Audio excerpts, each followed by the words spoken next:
Kannur vision BMH question അവറിൽ ഈ ആഴ്ച നമ്മളോടൊപ്പം അതിഥിയായി ചേരുന്നത് BJPയുടെ ദേശീയ ഉപാധ്യക്ഷൻ AP അബ്ദുള്ളക്കുട്ടിയാണ്.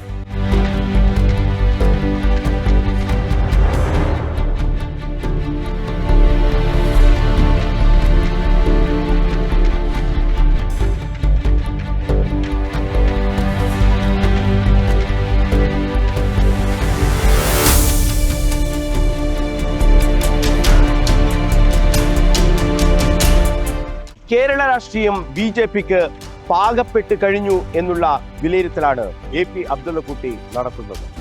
BJPക്ക് അനുകൂലമാണ് കാര്യങ്ങളെല്ലാം. ഇതുപോലെയായിരുന്നു ഗുജറാത്തിൽ. ആദ്യം അഹമ്മദാബാദ് കോർപ്പറേഷനാണ് BJP പിടിച്ചത്, പിന്നീട് ഗുജറാത്ത് മുഴുവൻ പിടിച്ചു.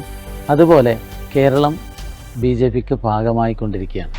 ഈ തെരഞ്ഞെടുപ്പിൽ ഞങ്ങൾ പ്രതീക്ഷിച്ച മുന്നേറ്റം ഉണ്ടാക്കാൻ കഴിഞ്ഞിട്ടില്ല, പക്ഷേ നമ്മുടെ പ്രവർത്തകർക്കെല്ലാം ആവേശവും പ്രതീക്ഷയും നൽകുന്ന ഒരു വിജയം ഉണ്ടാക്കിയെടുക്കാൻ സാധിച്ചിട്ടുണ്ട്.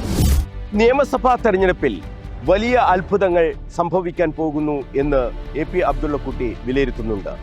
2031 കേരളത്തിൽ CPM ഇല്ലാതാകും എന്ന് വ്യക്തമാക്കുകയാണ് അബ്ദുള്ളക്കുട്ടി. ഈ തെരഞ്ഞെടുപ്പിൽ കണ്ടത് CPMൻ്റെ അടിത്തറ ഇളകുകയും CPMൻ്റെ ലീഡർഷിപ്പ്, പ്രത്യേകിച്ച് പിണറായി വിജയനോട് വലിയ അമർഷം സാധാരണ ജനങ്ങൾക്കിടയിൽ. CPM വർഗീയവാദികളാണ്, CPM കൊലപാതക രാഷ്ട്രീയത്തിൻ്റെ വക്താക്കളാണ്, CPM അഴിമതിയുടെ ആളുകളാണ് എന്നുള്ള ഒരു വികാരം പൊതുമണ്ഡലത്തിലാണ്. ജമാഅത്തെ ഇസ്ലാമിയെ ഉന്മൂലനം ചെയ്യണം എന്ന് BJP ദേശീയ നേതൃത്വത്തോട് ആവശ്യപ്പെട്ടിട്ടുണ്ട് എന്നുകൂടി അബ്ദുള്ളക്കുട്ടി വ്യക്തമാക്കുന്നുണ്ട് ഈ അഭിമുഖത്തിൽ. BJP ദേശീയ ഉപാധ്യക്ഷൻ AP അബ്ദുള്ളക്കുട്ടിയുമായുള്ള Kannur vision BMH question hour ഞായറാഴ്ച രാത്രി 9 മണിക്ക് കണ്ണൂർ വിഷനിൽ. മറക്കാതെ കാണുക ക്വസ്റ്റ്യൻ അവർ.